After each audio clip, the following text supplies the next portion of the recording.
The most highly anticipated mint of Q1 takes place tomorrow for MomoGuro. I don't know how many times I'm going to screw up that name today, but I'm going to do my best to keep it minimal. In this video, I'll be giving my thoughts on the project as well as my market analysis for how I think things are going to shake out tomorrow afternoon once the project has gone live. Nothing we say in this video is financial advice. If this is part of your research, please do a little bit more. No buying or sell should be based off of what I say. I'm just going to give you my takes on it. Before we get going, once again, please like today's video, subscribe to our channel, comment on it, drop your opinions on MomoGuro. Well, I already screwed it up once right there. Kevin, I know that this is kind of your intro to this, so I figured that doing a video where I talked you through it would be a good approach to take for anyone who is unfamiliar with MomoGuro. Yeah, I'm as dumb as a box of rocks. First time I heard about it was last night, so I'm excited to learn about it. I saw some pretty cute images online, but yeah, seems like well, I'm excited to hear what you got to say. Yeah, it seems like once a quarter there is an NFT that drops that is like very hyped up, garners a lot of attention. Q1 of this year has been a little bit different. We've had the meta with checks where that wasn't like a super hyped mint, but it's exploded ever since then. And I think that's taken away some of the attention from MomoGuro, which, is still very hyped up. If you look at their Twitter account, they have almost 200,000 followers. Their Discord is packed. The allow list is fully allocated. So we'll get into some of the details around the mint. First, I want to give a background. So I'm going to do the way this video is going to break down. I'll do the background on the project. You can answer or ask me questions as we go. I'll give the information on the mint tomorrow, and then I'll kind of give my analysis on how I'm handling the secondary market. So first and foremost, people are like, what the hell is MomoGuro? It is a digital collectibles game, and it's from Baobab Studios. Now, you may not have heard of Baobab Studios, but you have seen some of their work in other places. They are partnering with Web3 tech firm Immutable X, who has become very well known in the Web3 space when it comes to gaming. So MomoGuro is a world in which you are going to be able to buy collectibles and merge with creatures called Momos, and that will create a Momo beast. Now, right off the bat, I always am a little apprehensive when I hear that someone is building a game. It's like, oh, everyone has said they're building a game. How long is this going to take? Well, one thing that caught my eye with this one is that apparently the game is launching here within like the next month or so. So it's like you're going to be minting the NFT, and the beta for the game is going live very, very soon, which is pretty interesting to me. Like, I've been of the belief lately that like I'm not interested in buying any new NFTs unless I know clearly what value proposition the NFT has. Like, does it do anything besides being a picture and get me more airdrops or other NFTs that I'm going to have to sell? Like, can I do something with this? And so that is one thing that definitely caught my eye here was, they're going to have the game. They have partnered with a strong gaming studio, and they have a really strong team behind them as well. So once you get your initial NFT, the collectibles, and you create the Momo Beast, you'll be able to go on quests. You'll be able to fight alongside other players to protect the world of MomoGuro. So they do have like this kind of open world RPG that is already, it's been built for a while now. They've been working on this. They did not come into this just like, okay, we're going to sell these NFTs, and then once we have that money, then we can build a game, because that is one area where I'm not interested in allocating any capital at all. But if they already have the game built, and as I get into this, you'll kind of see like a little bit more on the background of the team and what they've done, it has me very intrigued. So I'll talk about the C-level execs on the team. So first off, the CEO is Maureen Fan. She's formerly of Zynga Games. She has a pretty impressive background, I'm not going to lie. I've listened to a Twitter space with her. Very well spoken, very smart. I think her experience in the gaming world of mobile games is going to be very advantageous for them. You then have the CCO, Eric Darnell. He's the creator of the Ants and Madagascar films. So on the storytelling side, he's done some pretty good stuff. And part of what they're bringing to the table is not just a game, but an overall like different verticals in the world of media. So I believe that there's going to be an entertainment aspect to it, whether it's like a show or a movie. I'm not sure. I think it's a show, but this guy's background in creating content and in filmmaking is pretty damn impressive. And then you have the CTO, Larry Cutler, and he's formerly of Pixar. So you have a pretty strong top level team here. And I that gives me faith. These are not just some people who are, anonymous on the internet who are asking you to give them money so that then they can like create a game or a TV show. Like these are people with experiences in these industries who have a background, who have financial backing. Baobab Studios has done a lot of other work in the entertainment world. So they have funding to go out and build this, and they already have built it. So that has me pretty intrigued off the bat. Yeah, it's those are some pretty big names, and again, pretty reputable backgrounds too. This is like when you look at not to compare, but like Huxley Saga, you see Ben Morrow's extensive history of working with all these companies and these films and projects, and you see that in this. That's maybe a pretty good indicator that these are pretty reputable people, and maybe this is something that you could potentially trust. Obviously, the team is always one of the most important things when you look at these projects. So it's a pretty strong team from what I've heard. Yeah, they have I like the website as well. Like that's one thing I look at is how right quality is a website. I'm going to pull it up. I'll screen share it, but you'll be able to see, this is the MomoGuro website. We see what some of these Momo beasts look like. Like that's pretty cool. Like I think the art is very interesting.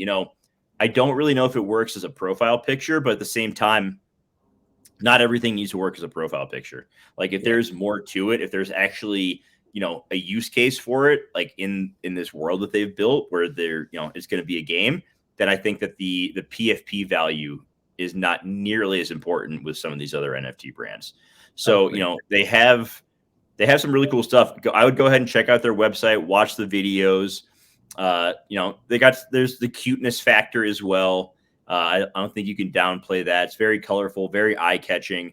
So, and like I said, you can go and look at the rest of the team as well and kind of get their background. But I think there's a lot of reasons to be bullish on this. So let's get into some of the details around it. If you're just now hearing about it, it's too late to be able to mint one of these. The mint will begin tomorrow, I believe 8 a.m. Pacific time. I think that's correct. Or 10 a.m. I keep seeing something with the time. It's in the morning tomorrow. If you are on the allow list, you already know the details. If you're not on the allow list, you're not going to be able to get one. Just for the sake of transparency, I am not on the allow list. I will not be able to mint one of these. But I do have kind of a price target in mind for the secondary market of where I'm going to try to maybe get a couple of them. So the mint takes place tomorrow. The supply is 8,888. And the mint price is 0.22. The mint has been allocated for a while. There is a wait list that is over allocated.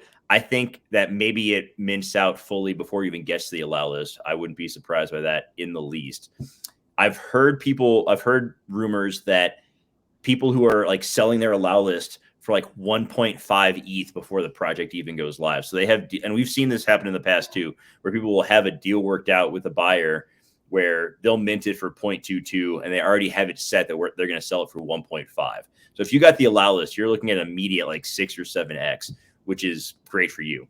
Each allow list spot's going to be able to mint 2 of them. So personally, if I was minting these, I would probably look to sell one of them and hold on to one of them to see what they build long term. I feel like that is because you're going to be able to get far more than your cost basis back on both of them by selling just one. So that would be my approach to take, in this scenario. Some people may elect to just sell both of them right off the bat, which I don't think is a bad idea either. If you listen to our crypto show, you know that right now, any opportunity you can get to get cash on hand and, get ready for that is probably a good idea. So I have my price target in mind. I'm going to be looking at it when, as the mint takes place. I'm not going to buy right away because when we've seen these longer mints, like I think it's going to go pretty quick, but people have like 8 to 10 hours to mint before the wait list begins. So I'm going to wait until probably 75 to 80% of the supply is minted. Now, if someone comes off the bat and just unloads it, like wants to unload it for like 1 ETH, okay, I'll take a swing at that. But I think I'm going to wait a little bit longer till more of the supply is minted. And I personally think that we could see this get up to like a 5 or 6 ETH floor. If you look at something like the Project Captains by 9gag, they are up to like almost a 6 ETH floor. So I wouldn't be shocked if one of these, Genesis collectibles, the Genesis NFTs of theirs gets to that point, here within the weekend. Like this could definitely lead to a lot of activity in the NFT market over the course of Thursday, Friday, Saturday, Sunday.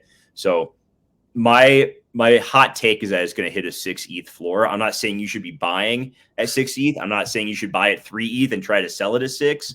That is just kind of, from my experience in NFTs, my take on this project, how I've seen comparable ones move. I could definitely see it getting to that point in the first week or so. Wow, that's pretty impressive. That's a pretty bold take. But yeah, I mean, I think that makes sense. Though, is there really anything else in the NFT market that's minting or going crazy right now? I feel like this is like perfect time to be dropping something.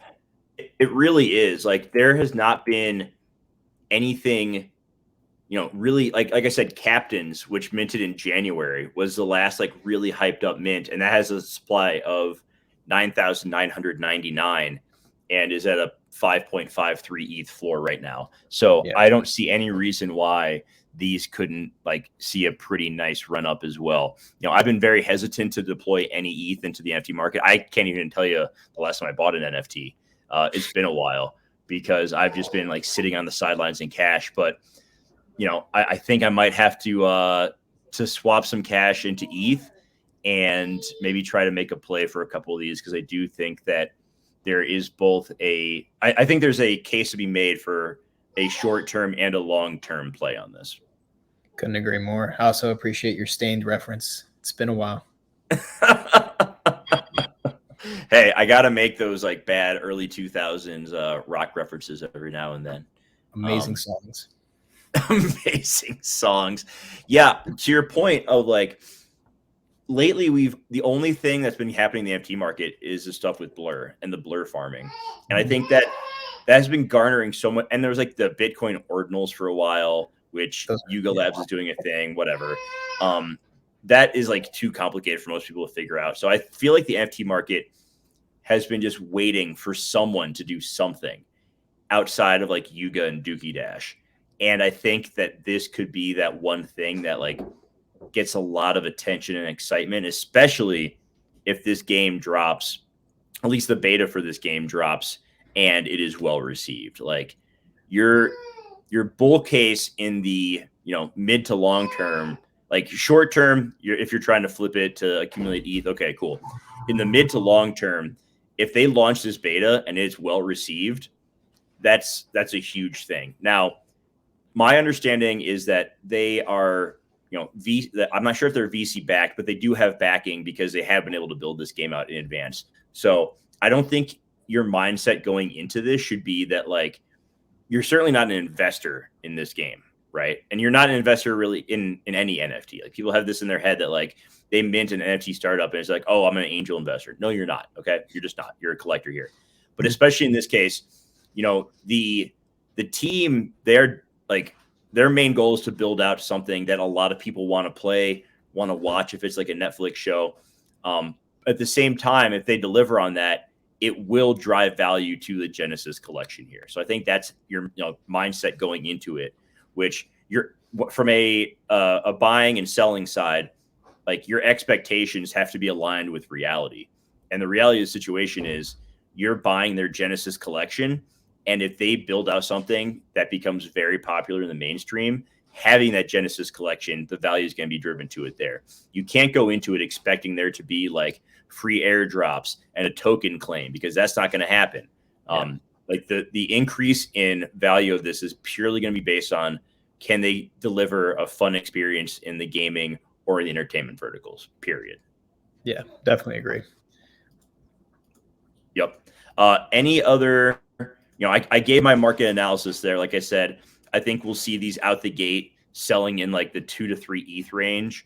And, maybe we see some consolidation there before it takes a leg up. Like, I don't think that 5 to 7 ETH is out of the realm of possibilities for these over the coming days. Yeah, it's definitely gonna bring some liquidity into the market, which will be, it's always good. Even when you're in a bear market, obviously there's opportunities to make money for a lot of people. Again, try not to get caught out, because you never know. We're still in a bear market. This thing the tides can turn pretty fast. But yeah, it's definitely going to bring some money into the market. Will that affect other NFTs? I have no idea, because you're the expert and I'm not.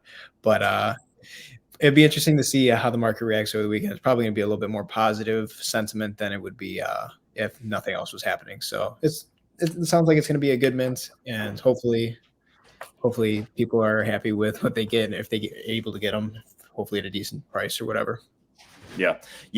I'm curious as well of how this is going to impact the market. Like in the past, we've definitely seen trickle down effects. We've seen when there was like a huge, when ApeCoin went live last year, there's a trickle down and that helped spur on the Azuki run. But I feel like in the last 6 months, when we've been in this like crypto and just overall bear market, there hasn't been as much of a trickle down. I think people have been, taking their profits and either holding it in ETH or, kind of playing the blur farming game or just moving it to like stable coins. So I wouldn't be surprised. Like I'm not going into this expecting other lower price projects to pump. Yeah. I wouldn't be shocked if they did, but I'm not expecting it. Right. And I think if you look at, where my thoughts are on the secondary market action of this, I'd be looking at projects in the 1 to 2 ETH range as potential beneficiaries if there is a trickle down effect. So things like Oni Force, Renga, the little Pudgies, Sappy Seals, any of these other 1 to 2 ETH floor price assets, I think could see some additional volume, especially, I also look at something like 10KTF and their G tags. There should be an announcement. Like there's announcements every Thursday from 10KTF, or like not necessarily announcements, but like, communication from their team, whether it's via like video, pictures, written text, whatever. So maybe that could be a winner right there. And that could lead to a little bit more excitement, and that could lead to some more bullishness overall in the market. I'm not sure. But if crypto continues to stay steady the rest of this week, like I think you and I expect it to, there's nothing really too earth shattering, from a economic standpoint. But if crypto continues to range in this $1,600 area, that's usually bullish for NFT assets. So maybe we do see a 4 to 5 day pump, and we could even talk about that a little bit more in a separate video. But maybe that's an opportunity right there. So I'm excited for the MomoGuro. God, there it is, second time. MomoGuro mint tomorrow. I will not be able to mint one, but I will have my eye on secondary, hoping to acquire a couple of these. So that is going to wrap it for this video. Thank you, everybody, for watching. Once again, if you liked what we had to say today, hit that like button, subscribe to our channel. If you didn't like what we had to say today, well, still hit that like button and still subscribe to our channel, because we'll take every piece of engagement that we can get. But share this out with others if you think that they would find it informative. We really appreciate it. So for Kevin, for the team at FLOLiO, I am Jeremy. Have an awesome rest of your day, everybody. We will see you next time. Take care, everyone.